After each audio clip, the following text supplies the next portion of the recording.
Welcome students, आप सभी लोगों का एक बार फिर से केमिस्ट्री की क्लास में बहुत बहुत स्वागत है। हम सभी लोग क्लास 12th के सरफेस केमिस्ट्री या पृष्ठ रसायन चैप्टर को पढ़ रहे थे। मैंने इससे पहले इस चैप्टर के कई सारे वीडियोस आप लोगों को दे दिए हैं। जो भी बच्चे आज मुझे पहली बार देख रहे हैं इस वीडियो में, उन सभी बच्चों से मेरा रिक्वेस्ट है कि वो चैनल की प्लेलिस्ट में जाकर सरफेस केमिस्ट्री के जितने भी मैंने वीडियोस अपलोड किए हैं उन सभी वीडियोस को आप क्रम से देख लें, जिससे आपको इस चैप्टर को समझने में दिक्कत नहीं होगी। हम पिछले कुछ एक वीडियोस से लगातार कोलाइड पर बात कर रहे थे। हम सभी लोगों ने अपने पिछले वीडियो में कोलाइड के गुणों को पढ़ना स्टार्ट किया था। उन कोलाइड के गुणों में हम सभी लोगों ने कोलाइड के प्रकाशिक गुण, कोलाइड के गतिज गुण और उससे पिछले वीडियो में हम लोगों ने कोलाइड के भौतिक गुण और कोलाइडों के अणुसंख्यक गुणों को पढ़ लिया था। आज हम कोलाइडों के एक बहुत इम्पॉर्टेंट गुण के बारे में पढ़ने जा रहे हैं। उस गुण का नाम है कोलाइडों के वैद्युत गुण, या जिसको हम बोलते हैं इलेक्ट्रिकल प्रॉपर्टीज़ ऑफ कोलाइड। हम लोग जिस टॉपिक के बारे में बात कर रहे हैं उस टॉपिक का नाम है कोलाइडों के वैद्युत गुण।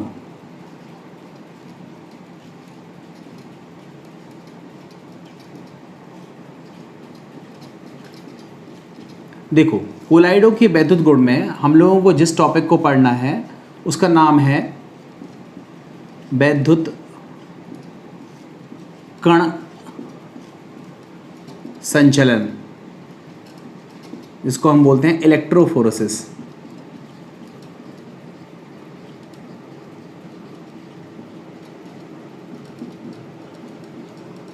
वैद्युत कण संचलन के बारे में हम लोगों को पढ़ना है। देखो, वैद्युत कण संचलन सिंपल टॉपिक है, आपसे बहुत इम्पोर्टेंट टॉपिक है। ये बोर्ड में पूछा जाता है कि वैद्युत कण संचलन पर शॉर्ट नोट लिखो। देखो, इसको हम कैसे सॉल्व करेंगे उसको आप ऐसा समझिए। सबसे पहले पॉइंट लिखेंगे कि जो कोलाइडी कण होते हैं उन पर विद्युत आवेश पाया जाता है। कोलाइडी कणों पर एक समान वैद्युत आवेश पाया जाता है। वैद्युत आवेश पाया जाता है।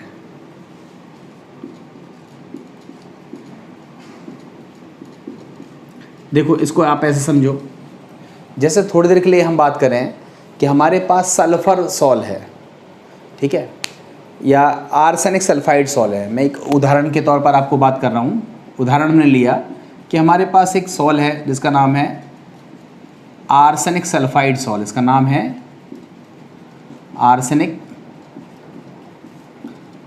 Sulphide sol.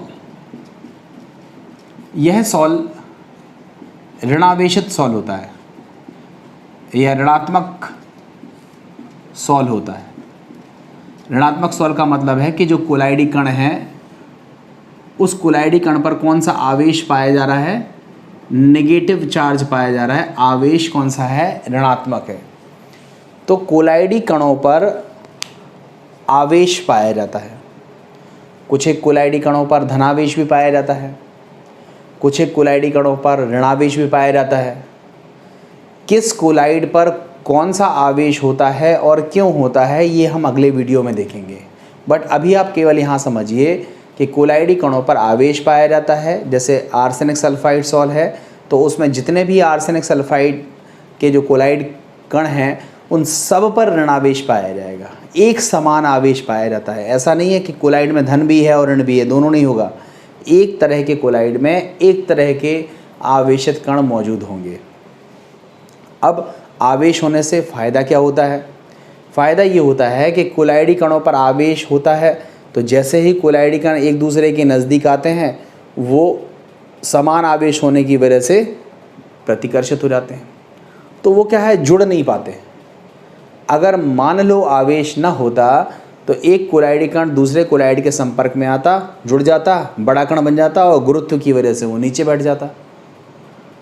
कोलाइडी कण परस्पर एक दूसरे से अटैच नहीं हो पाते हैं, जुड़ नहीं पाते हैं। जैसे ही वो नज़दीक आते हैं उन पर उपस्थित जो समान आवेश होता है वो उनको क्या कर देता है, प्रतिकर्षित कर देता है, और प्रतिकर्षित करने की वजह से कोलाइडी कण एक दूसरे से दूर दूर रहते हैं। मतलब कोलाइडों को स्थायित्व प्राप्त होता है। कोलाइडों को स्थायित्व दो तरीके से प्राप्त होता है। एक होता है ब्राउनी गति से, जिसमें कण लगातार टकराने की वजह से दूर दूर भागते रहते हैं, गति करते रहते हैं। तो एक तो होता है ब्राउनी गति, जिसकी वजह से कोलाइड स्थायी होते हैं, और दूसरा जो मुख्य कारण है जिसकी वजह से कोलाइडी विलयन स्थायी होते हैं, वह कारण होता है कोलाइडों पर आवेश। अगर ऋणावेश है तो ऋण ऋण के बीच में प्रतिकर्षण लगेगा, और अगर धनावेश है, पॉजिटिव चार्ज है, तो पॉजिटिव पॉजिटिव के बीच रिपल्शन लगेगा, जो कोलाइडों को स्थायी बनाता है। तो हम लोगों ने एक चीज़ तो समझ ली कि जो भी कोलाइडी कण होते हैं उन पर एक समान विद्युत आवेश उपस्थित होता है किसी कोलाइडी विलयन में। अब हम उस कोलाइडी विलयन को अगर विद्युत क्षेत्र में रखें, विद्युत क्षेत्र में अगर हम कोलाइडी विलयनों को रखें, तो हम क्या देखेंगे कि जो कोलाइडी कण होते हैं वो गति करने लगते हैं। अगर धनावेशित कण हैं तो वो ऋण प्लेट की तरफ गति करेंगे, और अगर ऋणावेशित कण हैं तो वो धन प्लेट की तरफ गति करने लगेगा। मतलब कहने का ये हुआ कि कोलाइडी विलयनों को यदि विद्युत क्षेत्र में रखा जाए तो वे विपरीत इलेक्ट्रोड की तरफ कोलाइडी कण क्या करने लगते हैं, गति करने लगते हैं। और विद्युत क्षेत्र में कोलाइडी कणों की गति करने की इसी प्रक्रिया को हम क्या बोलते हैं, वैद्युत कण संचलन। अब देखो, वैद्युत कण संचलन में हमने क्या किया, एक यू आकार की नली ली। ध्यान से समझना, बहुत सिंपल सी चीज़ है। एक हमने यू आकार की नली ली, और इस यू आकार की नली के जो दोनों सिरे हैं उनसे हमने प्लेटिनम का इलेक्ट्रोड जोड़ दिया। एक बार धन इलेक्ट्रोड जोड़ दिया तो दूसरे से हमने ऋण इलेक्ट्रोड जोड़ दिया। ये हमने इलेक्ट्रोड जोड़ दिए, ये धन इलेक्ट्रोड है और ये ऋण इलेक्ट्रोड है। ऋण को हम क्या बोलते हैं, कैथोड, और ये धन वाले को हम बोलेंगे एनोड। प्लेटिनम धातु के बने हुए हमने दो इलेक्ट्रोड लिए और उसको यू आकार की नली में दोनों सिरों पर जोड़ दिया। अब हमने इसके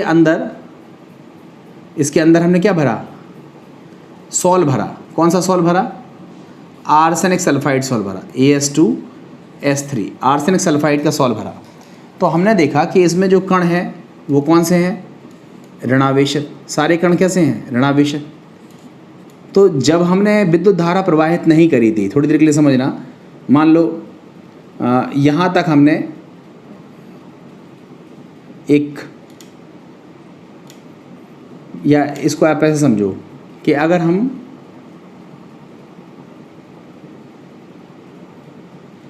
हमने एक सॉल बनाया है, जो इस सॉल में थोड़ा सा समझना, देखो ये हमारा क्या है,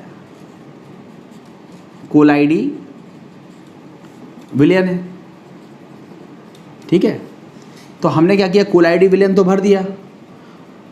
तो मान लो ये जो रेड कलर, जहाँ ये जो ब्लैक कलर हमने अभी भरा हुआ है, ये क्या था, कोलाइडी विलयन था। और इसमें हमने पहले से क्या भरी, परिक्षेपण माध्यम। ध्यान से समझना इसे, देखो बहुत इंपॉर्टेंट चीज़ है। कहने का मतलब ये हुआ, जैसे हमारे पास एक नली है, उस नली में हमने पहले क्या भर दिया, तेल भर दिया, और तेल भरने के बाद हमने पानी भर दिया उसी में। तो बताओ, थोड़ी देर के लिए खुद से आंसर दो। ये हमारे पास एक यू आकार की नली है, और इस नली में हमने एक पाइप लगा करके पहले क्या भर दिया, तेल। तो बताओ, तेल हमने यहाँ तक भरा, ये सारा क्या था, तेल था। इतना केवल क्या था, तेल था। अब हमने तेल के बाद उसमें क्या भर दिया, पहले क्या भरा, ऑयल। अब ऑयल भर दिया हमने। अब उसके बाद अगला नंबर किसका आया, वाटर का, जल का। तो बताओ जल क्या करेगा, जल और तेल में कौन हल्का होता, तेल हल्का होता है, जल भारी होता है। तो ये लेवल और बढ़ता जाएगा। तो बताओ यहाँ जो इतना हिस्सा होगा, ऊपर वाला हिस्सा जो होगा, वहाँ क्या होगा, तेल। यहाँ पर भी तेल होगा, और नीचे साइड में क्या होगा, जल होगा। समझ में आ रहा ना।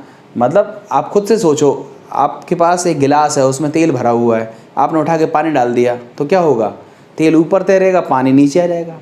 सेम चीज़ यहाँ थी, ये नली थी, यू आकार की हमने बीच से भरना स्टार्ट किया तो तेल इधर पे भी होगा और इधर पे भी होगा।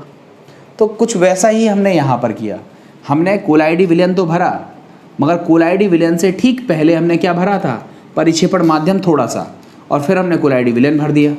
तो हमने क्या देखा कि ये यहाँ तक ये जो निशान है ये किसके हैं, कोलाइडी विलयन के हैं, और इसके ऊपर वाले जो यहाँ तक है ये जो चीज़ भरी हुई है ये क्या चीज़ है, परिक्षेपण माध्यम। दोनों तरफ अभी क्या है, बराबर है।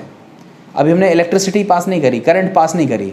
अब जैसे ही हम इसमें से ईएमएफ लगाएंगे, विद्युत वाहक बल लगाएंगे, मतलब बैटरी से हम इसको कनेक्ट करेंगे, तो ये जो ऋणावेशित कण है वो कहाँ पर मूव करेंगे, धन प्लेट की तरफ गति करने लगेंगे। धन प्लेट की तरफ क्या करने लगेंगे, गति करने लगेंगे। और धन प्लेट की तरफ गति करने लगेंगे तो इसको बोलेंगे धन कण संचलन। आप बताओ, जब कण गति करने लगेंगे तो ये जो कोलाइडी विलयन है ये यहाँ सरक जाएगा। तो यहाँ सरकने से क्या होगा, ये जो लेयर थी जो कि 2 सेंटीमीटर यहाँ थी, 2 सेंटीमीटर यहाँ थी, अब सारा का सारा कोलाइडी विलयन इधर सरकने लगा है। तो ये जो लेयर है ये 2 सेंटीमीटर से घट के कितनी हो जाएगी, 1 सेंटीमीटर की या और छोटी हो जाएगी। और ये कितनी हो जाएगी, 3 सेंटीमीटर की, मतलब 2 से कितनी हो जाएगी, बढ़ करके 3 सेंटीमीटर की हो जाएगी। मतलब ये जो बाउंड्रीज़ हैं, बाउंड्री का मतलब है ये क्या चीज़ है, परिक्षेपण माध्यम है, और नीचे क्या भरा हुआ है, कोलाइडी विलयन। तो परिक्षेपण माध्यम और कोलाइडी विलयन की जो बाउंड्रीज़ हैं वो स्पष्ट दिख रही है। हमको दिख रहा है कि 2 सेंटीमीटर ऊपर परिक्षेपण माध्यम था, नीचे कोलाइडी विलयन था।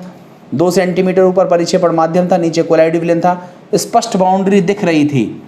जब हम विद्युत धारा प्रवाहित करते हैं तो ये बाउंड्री डिस्टर्ब हो जाती है, यहाँ 1 सेंटीमीटर, यहाँ 3 सेंटीमीटर। तो इससे हमें दिखाई देने लगता है कि कोलाइडी कणों की गति कहाँ हो रही है, धन प्लेट की तरफ हो रही है या ऋण प्लेट की तरफ हो रही है। अगर मान लो ये गति मान लो कोई धनावेशित सॉल होता, मान लो कौन सा सॉल होता, फेरिक हाइड्रोक्साइड का सॉल होता। फेरिक हाइड्रोक्साइड का सॉल कैसा होता है, धनात्मक होता है, धनात्मक सॉल होता है। तो ये जो धन कण है वो कहाँ पर गति कर रहे होते हैं, ऋण प्लेट की तरफ। और जब धन कण ऋण प्लेट की तरफ गति कर रहे होते तो ये बाउंड्री हो जाती है यहाँ पे 3 सेंटीमीटर की, और ये बाउंड्री कितनी हो जाती है, 1 सेंटीमीटर की। मतलब कहने का ये हुआ कि हम गति करते हुए कणों को तो नहीं देख पा रहे हैं, मगर बाउंड्रीज़ को खिसकते हुए तो देख ही पा रहे हैं। और जब बाउंड्री को खिसकते हुए देखेंगे तो इससे हम प्रेडिक्शन लगा लेते हैं, अनुमान लगा लेते हैं कि कण किस तरफ गति कर रहे हैं, धन प्लेट की तरफ गति कर रहे हैं या ऋण प्लेट की तरफ गति कर रहे हैं। तो इस तरह से हम आवेश का पता लगा लेते हैं कि हमारे कोलाइडी विलयन में जो कण हैं उन पर कौन सा आवेश है, धनावेश है तो वो ऋण प्लेट की तरफ जाएंगे, और बाउंड्री यहाँ पर बड़ी हो जाएगी, यहाँ छोटी हो जाएगी। और अगर मान लो कि वो ऋणावेशित कण है तो वो धन प्लेट की तरफ जाएंगे, तो यहाँ की बाउंड्री छोटी हो जाएगी और इस तरफ की बाउंड्री क्या हो जाएगी, बड़ी हो जाएगी। तो इस तरह से हमने क्या देखा कि विद्युत क्षेत्र लगाने पर कोलाइडी कणों का विपरीत इलेक्ट्रोडों की तरफ गति करने लगना, इस घटना को हम बोलते हैं वैद्युत कण संचलन। अगर कोलाइडी कण धनावेशित है तो वे ऋण प्लेट की तरफ गति करते हैं, तो इस प्रक्रिया को हम बोलते हैं ऋण कण संचलन। और यदि कोलाइडी विलयन हमारा धनात्मक है और वो ऋणात्मक है और वो धन प्लेट की तरफ गति कर रहा है, तो उसको हम बोलते हैं ऋण कण संचलन। मतलब अपोजिट लिख दिएगा, धन कण संचलन और ऋण कण संचलन। तो इस तरह से हम इसको क्लासीफाई कर सकते हैं। इस प्रक्रिया का उपयोग कहाँ होता है, हम विद्युत कण संचलन का उपयोग कहाँ करते हैं, क्यों करते हैं। तो सबसे पहले आप याद रखिए कि कोलाइडी विलयनों पर कोलाइडी कणों पर आवेश ज्ञात करने के लिए, कोलाइडी कणों पर आवेश ज्ञात करने के लिए इसका उपयोग करते हैं। पहला इम्पोर्टेंट यूज़ है कि कोलाइडी कणों पर आवेश ज्ञात करने के लिए इसका उपयोग करते हैं। नंबर दूसरा है धुएं को कार्बन से मुक्त करने के लिए, धुएं को कार्बन से मुक्त करने के लिए, मुक्त करने में इसका उपयोग करते हैं। लिख लीजिएगा। देखो, जो हमारी चिमनियाँ होती हैं उन चिमनियों से धुआं निकलता है। धुआं में क्या होता है, धुएं में गैसें हैं दुनिया भर की और कार्बन होता है। बताया था हमने आपको कि कार्बन को अगर हम वायु में वितरित कर दें तो वो बन जाता है धुआं। तो धुएं में गैसों के अलावा कार्बन भी होता है, और वो जो कार्बन है वह आवेशित होता है, ऋण आवेशित होता है वो।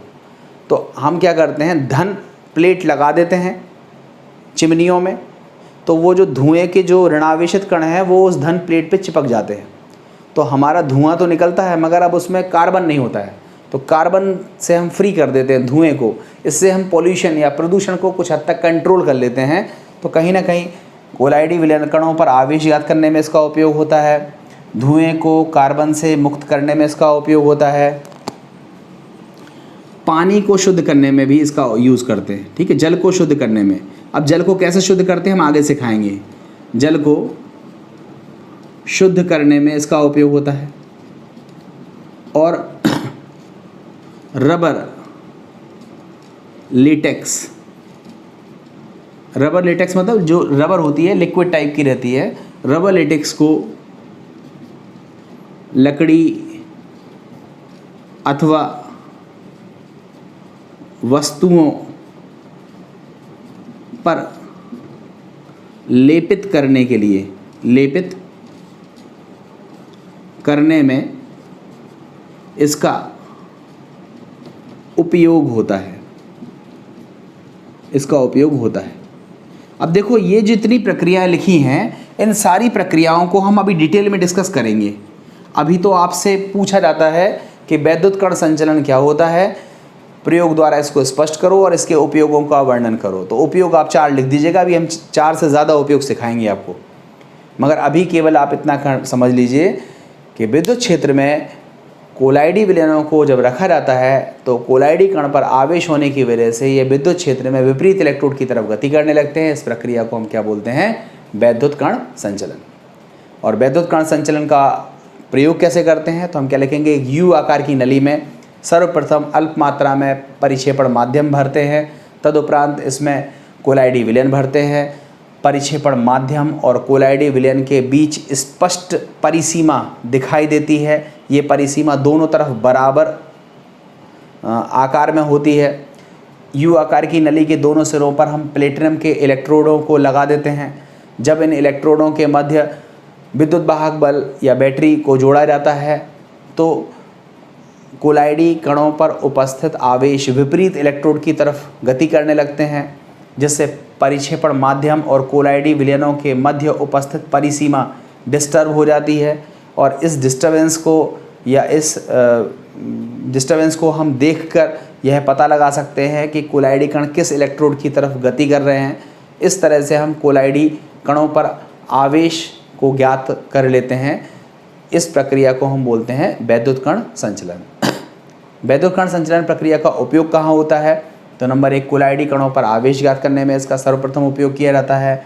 धुएं को कार्बन से मुक्त करने में इसका उपयोग होता है। जल को शुद्ध करने में इसका उपयोग होता है। रबर लेटेक्स को लकड़ी या अन्य वस्तुओं पर लेपित करने में भी इसका उपयोग होता है। इन उपयोगों को हम और डिटेल में आगे डिस्कस करेंगे। जब हम स्कंदन टॉपिक पढ़ लेंगे उसके बाद इसको सिखाएंगे तो आपको ये चीज़ ज़्यादा बेहतर क्लियर हो जाएगी। तो उम्मीद है आपको ये वैद्युत कण संचलन टॉपिक समझ में आ गया होगा। आप सभी स्टूडेंट से मेरा रिक्वेस्ट है कि वो कोलाइड का एक भी टॉपिक मिस मत करें। ये बहुत इंटरेस्टिंग टॉपिक है। आपको जो भी बच्चे रेगुलरली पढ़ रहे होंगे उन सभी बच्चों को पता चल रहा होगा कि इस टॉपिक में उनको 1 इंच भर भी डाउट नहीं है। सरफेस केमिस्ट्री सबसे सिंपल टॉपिक है, अगर आपको समझ में आ जाता है तो देखो, वरना समझ में नहीं आता तो कुछ लोगों ने तो पढ़ाई छोड़ दी है। वो तो अपने घर पे बैठ गए, उम्मीद उनकी कर रहे हैं कि जब स्कूल खुलेगा तब स्कूल में पढ़ेंगे तो पढ़ लीजिएगा, मगर समय निकल जाएगा, समय दोबारा लौट करके नहीं आता है। खैर, मर्जी आपकी है, पढ़ना आपको है, करियर आपका है, भविष्य आपको है, वो बनाना आपको है। मैं केवल आपको बता सकता हूँ, पढ़ा सकता हूँ। ये टॉपिक आपको समझ में आ गया होगा। अपने दोस्तों तक इसको ज़रूर शेयर कीजिएगा, लाइक कमेंट भी किया करिए। उम्मीद है आपको ये टॉपिक पसंद आया होगा। Thank you very much.